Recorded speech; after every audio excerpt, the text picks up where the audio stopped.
Chapter 6.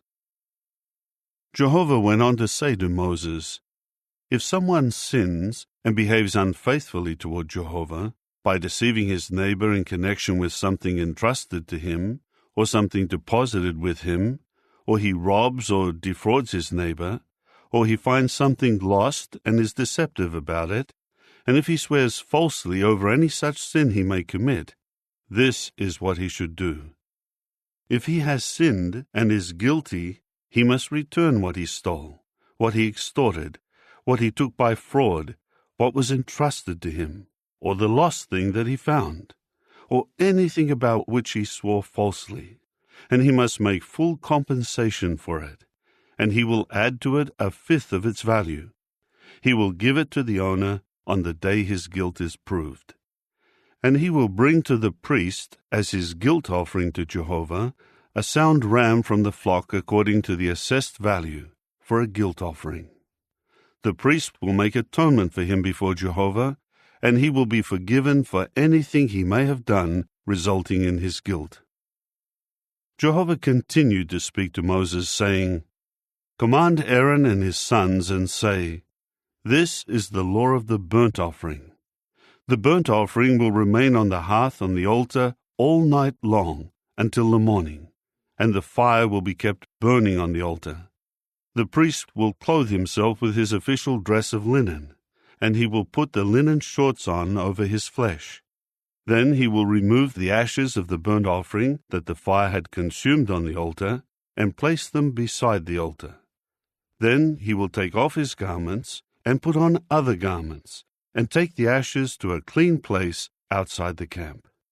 The fire will be kept burning on the altar. It must not go out.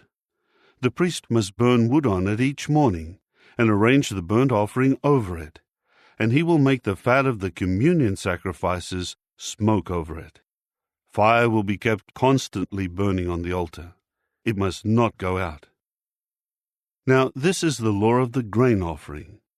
You sons of Aaron are to present it before Jehovah in front of the altar. One of them will take a handful from the fine flour of the grain offering, and some of its oil, and all the frankincense that is on the grain offering, and he will make it smoke on the altar, as a pleasing aroma for a token offering to Jehovah. Aaron and his sons will eat what is left of it. It will be eaten as unleavened bread in a holy place. They will eat it in the courtyard of the tent of meeting. It should not be baked with anything leavened. I have given it as their share out of my offerings made by fire. It is something most holy, like the sin offering and like the guilt offering. Every male among the sons of Aaron will eat it. It is their permanent allowance throughout your generations from Jehovah's offerings made by fire. Everything that touches them will become holy."